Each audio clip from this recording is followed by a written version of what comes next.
열왕기상 1장 38절에서 53절까지 말씀을 교독합니다. 제사장 사독과 선지자 나단과 여호야다의 아들 분하야와 그렛 사람과 블렛 사람이 내려가서 솔로몬을 다윗 왕의 노새에 태우고 인도하여 기온으로 가서 제사장 사독이 성막 가운데에서 기름 담은 뿔을 가져다가 솔로몬에게 기름을 부으니 이에 뿔나팔을 불고 모든 백성이 솔로몬 왕은 만세수를 하옵소서 하니라. 모든 백성이 그를 따라 올라와서 피리를 불며 크게 즐거워하므로 땅이 그들의 소리로 말미암아 갈라질 듯하니 아도니아와 그와 함께한 손님들이 먹기를 마칠 때에 다 들은지라. 요압이 뿔나팔 소리를 듣고 이르되 어찌하여 성읍 중에서 소리가 요란하냐. 말할 때에 제사장 아비야달의 아들 요나단이 오는지라. 아도니아가 이르되 들어오라, 너는 용사라, 아름다운 소식을 가져오는도다. 요나단이 아도니아에게 대답하여 이르되 과연 우리 주 다윗 왕이 솔로몬을 왕으로 삼으셨나이다.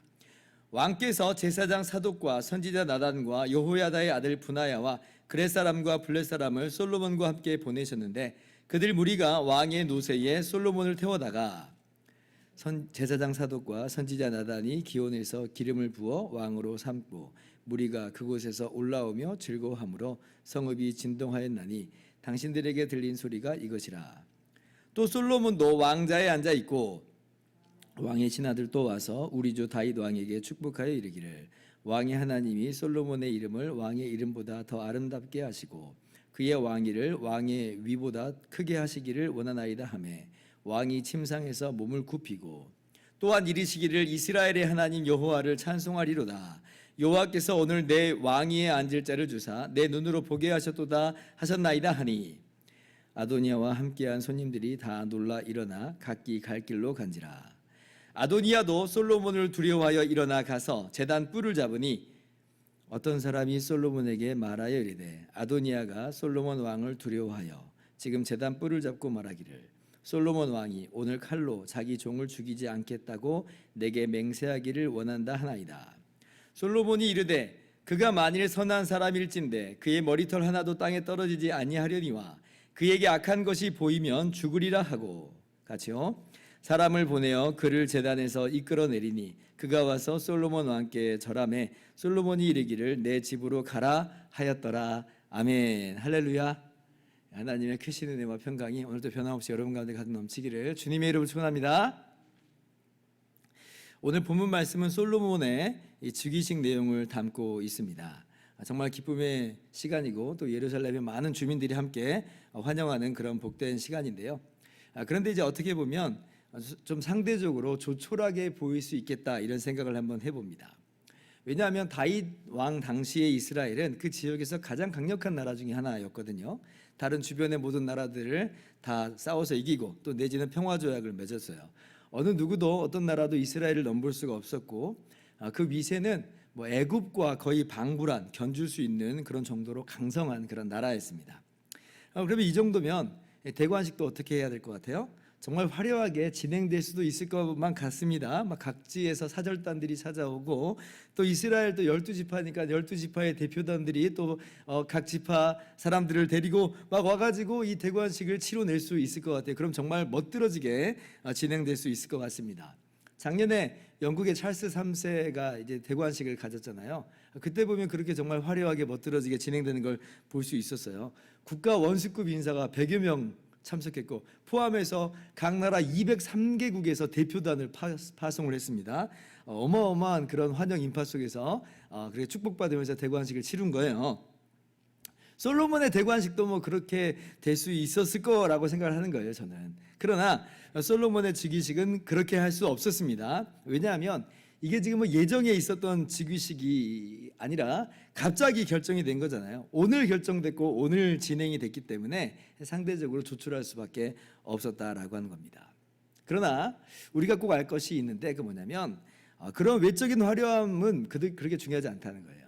이스라엘에게 있어서 정말 중요한 건 뭐냐면 하나님의 기름 부으심이 있느냐, 이게 바로 핵심입니다. 왜냐하면 이스라엘의 왕은 어디까지나 하나님의 대리자로서 통치자거든요. 다른 주변 나라들 같은 어떤 절대 군주가 아니에요. 하나님이 절대 군주시고 하나님을 대리하여 통치하는 그런 위치인 것입니다. 그래서 반대로 다른 것이 아무것도 없다 할지라도 하나님의 기름 부으심만 있다면 그가 정말 왕이에요. 다윗이 그렇게 해서 기름 부음 받은 거예요. 사울이 왕위에 있을 때 하나님이 다윗에게 기름을 부으심으로 정말 조촐한 그런 상황 아니었습니까? 2세 사무엘과 그리고 2세와 그 아들들밖에 없는 조촐한 상황 속에서 기름을 부었어요. 그러나 그 자리가 진짜 대관식인 거예요. 그 자리가 정말 가장 영광스러운 시간이라고 하는 것입니다. 오늘 솔로몬이 그렇게 이제 왕위에 오른 거예요. 다윗이 하나님께서 일전에 자기에게 말씀하신 대로 솔로몬을 후계자로 지명을 하고 그리고 제사장 사독과 선지자 나단이 기름을 부어서 왕으로 삼습니다. 오늘 39절 말씀이에요. 제사장 사독이 성막 가운데서 기름 담은 뿔을 가져다가 솔로몬에게 기름을 부으니 이에 뿔나팔을 불고 모든 백성이 솔로몬 왕은 만세수를 하옵소서 하니라. 이렇게 해서 솔로몬이 하나님의 기름 부으신 왕으로 등극을 하게 된 것입니다.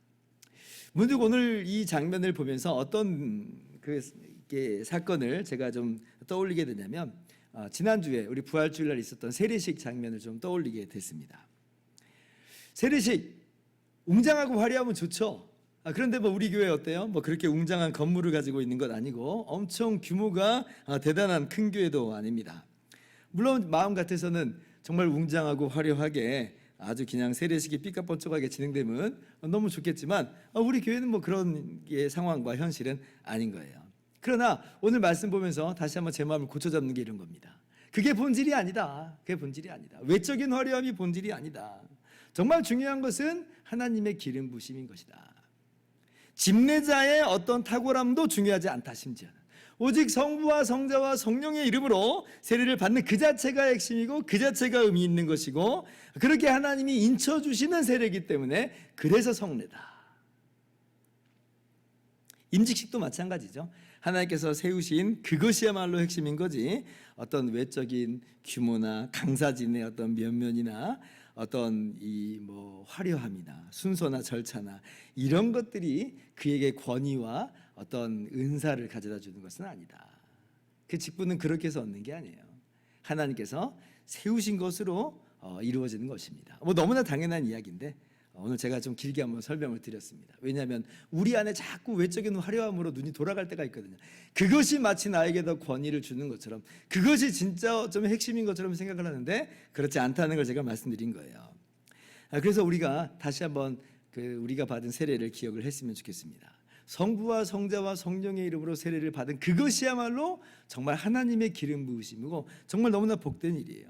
어떤 측면에서는 우리가 그리스도와 결혼하게 되는 그리스도와 하나가 되는 결혼식과도 같은 그런 모습이다. 결혼식이면 내가 하나 되는 그 사람과 하나 되는 게 중요하지 외적인 어떤 식순이 중요한 건 아니잖아요, 사실. 또 다른 각도로 본다면 우리가 그리스도와 함께 왕 노릇하게 되는 대관식을 치른 겁니다. 우리가 받은 세례식은 우리가 받은 그 세례는요 대관식이에요. 주님과 하나가 돼서 주님의 몸이 되어서 몸된 교회의 지체로서 우리가 주님과 함께 영원히 왕 노릇하게 될 것입니다. 믿으십니까? 우리가 바로 그런 존재예요. 우리가 이것을 항상 우리 마음에 품고 마음 가운데 새기면서 그렇게 적용하면서 살 수 있기를 바랍니다. 자, 그런데 이제 이렇게 솔로몬의 즉위식이 마치니까요. 이제 누가 문제가 되냐면 아도니아 일행들이 정말 큰 문제에 빠지게 됐습니다. 왜냐하면 지금 이 사람들이 자신들의 세력을 형성해 가지고 다윗의 사후에 있을지도 모르는 왕위 쟁탈전에서 우위를 점하려고 했거든요. 혹은 당장이라도 다윗을 압박하는 큰 세력을 형성해 가지고 왕위를 이양받으려고 그렇게 아마 했던 것으로도 보입니다. 그런데 이미 솔로몬이 왕이 올라버렸잖아요. 그러니까 아도니아는 어쩌면 일장춘몽이에요. 일장춘몽입니다. 잠시 잠깐 왕이 되는 꿈을 꿨는데 이거 다 허무하게 끝나버린 거예요. 연기와도 같고 바람 잡는 것과도 같아 보이게 됐습니다. 오히려 지금 더 큰 문제가 됐죠. 왕이 되려고 하는 그 시도만으로도 지금 솔로몬 왕 입장에서는 반역자인 거예요. 반역자. 소위 우리가 그런 말 하잖아요. 하늘 아래 하늘이 두 개일 수 없다. 뭐 이런 말을 하잖아요. 그래서 사실 지금 솔로몬 입장에서는 아도니아는 어쩌면 제거 1순위에 지금 올라가는 그런 상황입니다. 지금 뭐 아도니아 이런 걸 다 도망을 가버렸죠. 홀로 남겨진 아도니아 어떻게 해요? 그래서 급히 성막으로 가가지고 제단불을 잡습니다.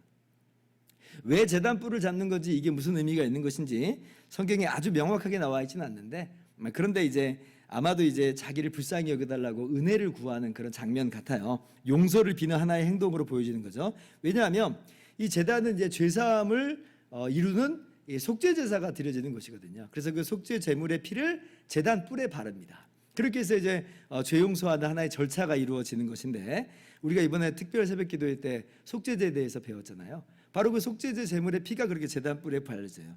바로 그 제단 뿔을 잡는 거예요. 그래서 그 말은 아마도 나를 죽이지 말아달라는 애원 속에서 은혜를 베풀어 달라, 용서해 달라, 아마 그런 이야기로 우리가 생각을 할 수가 있습니다. 그리고 이제 그 소식이 솔로몬의 귀에 들어간 거죠. 그래서 정말 솔로몬이 아도니아를 용서합니다. 52절 말씀 보면, 솔로몬이 이르되 만일 그가 선한 사람일진데 그의 머리털 하나도 땅에 떨어지지 아니하려니와 그에게 악한 것이 보이면 죽으리라 하고 내 집으로 가라 하고 돌려보냅니다. 언뜻 그래서 이제 이 제단불을 잡는 것으로 용서함을 받는 어떤 그 하나의 모습이 이제 오늘 말씀 속에서 보여주는 거예요. 근데 이제 이게 외적인 형식이 중요한 게 아닙니다.